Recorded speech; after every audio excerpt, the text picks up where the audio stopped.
Kwa majina anaitwa Fatma Mwinyimwaka Hatibu, ni mfanyabiashara mdogo mdogo au kwa maneno mengine ni mjasiriamali ambaye anafanya biashara katika mkoa wa Tanga.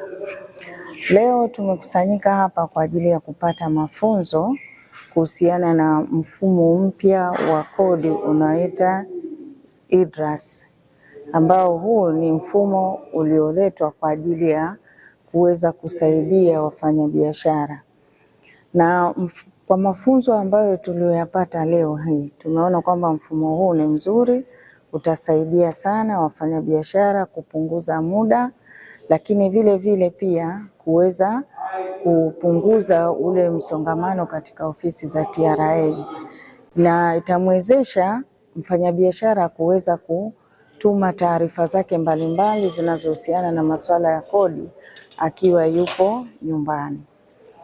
Lakini pia katika mafunzo haya tumeona kuna vitu ambavyo tungependa kushauri kama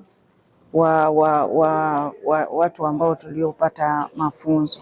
Lakini mfumo huu pia tumeambiwa unajumuisha mfanyabiashara hata we mwenyewe bila ya kumtumia mtaalamu wa masuala ya kodi uweze kujaza taarifa zako za biashara. Kwa hiyo tunaona ingekuwa ni vizuri ikiwa watu watapata elimu zaidi ili kuweza kuwasaidia kuuelewa mfumo namna unavyofanya kazi kabla ya mfumo kuanza kutumika. Lakini tulikuwa tunaomba kwa sababu mfumo uwepo pia kwa lugha ya Kiswahili zaidi, ili wengi wa watumiaji wa huu mfumo ni Watanzania. Kwa hiyo tungeshauri pia lugha iweze kutumika ya Kiswahili zaidi.